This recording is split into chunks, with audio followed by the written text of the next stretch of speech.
अपने पूरे परिवार के साथ देखिए पैडमैन की कहानी। Download and subscribe to the Zee5 app right now. आता आपण बोलूया पुढच्या कृतीकडे। हे वाटण हा मसाला आपण तयार केला आणि याचं मॅरिनेशन झालं। हो. आता पुढे काय?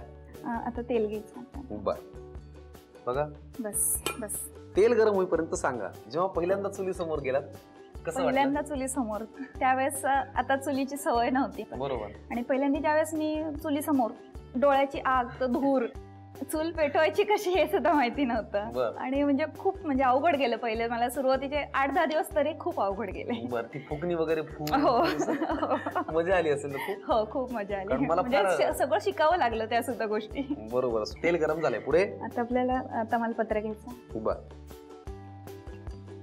पुण्यात नेमकं कुठे राहता तुम्ही? मी हडपसरला राहते। हडपसरला सिनेमाला वगैरे जाता की नाही? जाते कधी कधी। तमालपत्र आपण घातलं आता। बस बस बस, कांदा कांदा किती? बस बस। मिस्टरांविषयी अजून काय काय सांगा की? रागवतात कधी? नाही रागवतात, आता चूक झाल्यावर तर रागवणारच। झालं आता काय पुढे? हे कांदा फ्राय झाला, आता चिकन आपल्याला याच्यामध्ये मिक्स करायचं। म्हणजे आपण मॅरिनेट केलंय 10 ते 15 मिनिटं।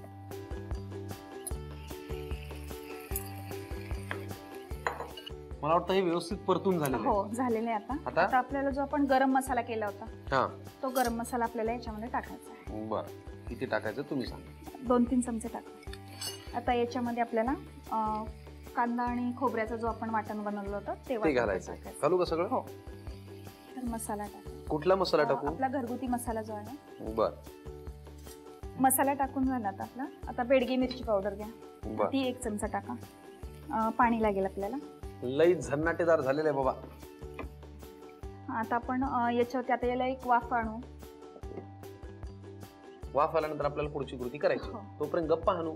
हो नक्की। काहीतरी तुम्ही सांगा ना, सगळं मीच विचारतोय तुम्हाला। सर मला आता एक म्हणजे आता या निमित्ताने एक मी रेडिओचा कार्यक्रम होता पुण्यामध्ये, तर त्यावेळेस मी पार्टिसिपेट माझ्या मैत्रिणींनी भाग घेतला होता। तर ते रेडिओचे लोक घरी येणार कसं असेल म्हणजे नाही का, खूप असं त्यावेळेस उत्सुकता होती मला की त्यावेळेस त्यांनी तिथं त्यांचं म्हणजे झालं सगळं, रेसिपी वगैरे झाली, सगळं त्यांनी फॉर्म वगैरे भरून घेतले होते। आणि तो शेवटचा दिवस होता आणि मी जस्ट तिच्या घरी गेले होते।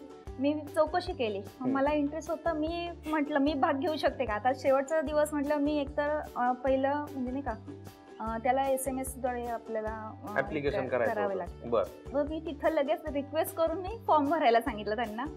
झालं, मग ते म्हटले आता उद्या लगेच आम्हाला तुम्ही आमच्या ऑफिसवरती येऊन रेसिपी बनवून दाखवा। मोदक स्पर्धा होती त्यावेळेस। मोदक स्पर्धा? हो। आता नॉर्मली कसं सगळे मोदक गोडच असतात, बरोबर, एक तर तळलेले किंवा उकडलेले। बरोबर।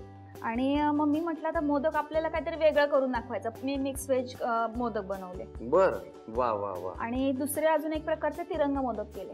आणि शेवटच्या दिवशी मी भाग घेऊन